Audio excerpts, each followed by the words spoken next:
Hello, this is the final video I'm going to do about this book. It's part 9, Empire of Normality by Robert Chapman. I may have, I've found out that the pronoun Robert uses is there, and I didn't know that because you wouldn't know unless you have heard a video by them. And a friend told me that that's what they use, so yes, apologies if I've not used the right pronoun, but I didn't know. So over the past decade, the neurodiversity movement has grown at an incredible pace. Disability has been reclaimed rather than denied. Neurodiversity theory centres disabled people as primary experts in their own experience. Marx's theory was in line with neurodiversity theory, which is that human neurological development is always diverse, unfinished and open-ended. Marx's vision of the highest stage of communism was one where it moves from each according to their abilities to ultimately each according to their needs. That is, the end goal is one where people are provided for and valued regardless of their individual ability. Chapman argues for the development of a theoretical Marxism that has the insights and commitments of the neurodiversity movement built into its core.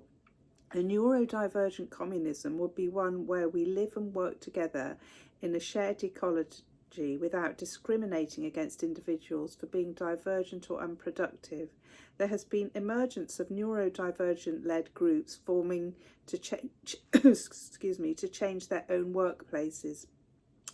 Neurodivergent trade unionists have begun working on how to make unions more neurodivergent-inclusive and more directed towards focusing on the needs of neurodivergent people.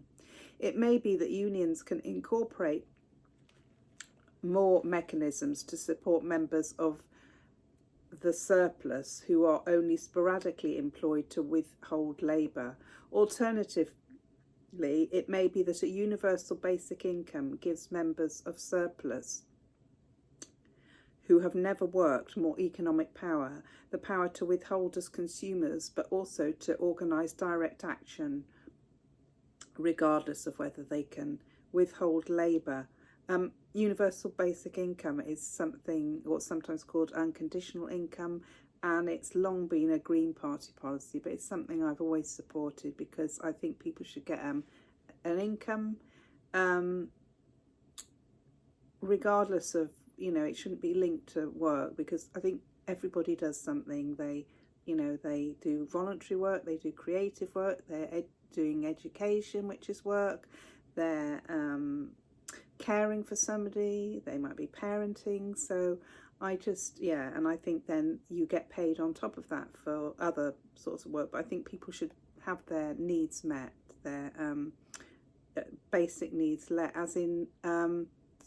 basic needs met, as in Maslow's hierarchy of needs, that you meet the basic needs, and then people can, without people having warmth and shelter and food, it's very hard for them to then go on to,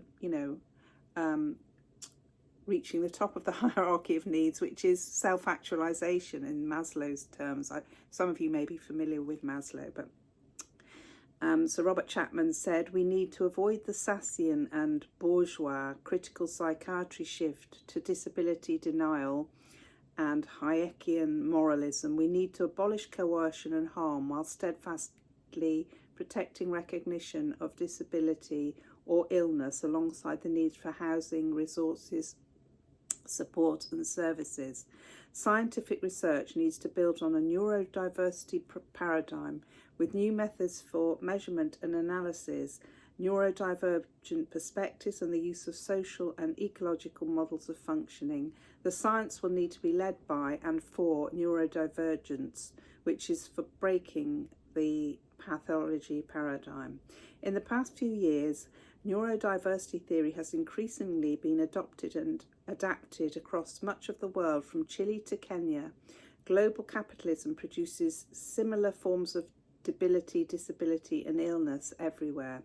A radical politics of neurodivergent conversation is also consistent with a radical politics of environmental conservation.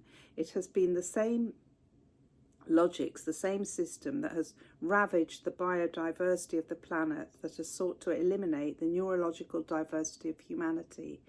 Neurodivergent liberation is also intertwined with the liberation of those who diverge from gendered and sexual norms, those oppressed by patriarchy and those with bodily disabilities, and there's a need for collective liberation. So that is just a basic summing up, but there's, as I say, there's lots more in the book. So that's all I'm doing now on this particular topic, but I hope you found it interesting. I found it very interesting to read, and the making notes and doing videos does help me to sort of consolidate it sometimes. Thank you anyway. Bye.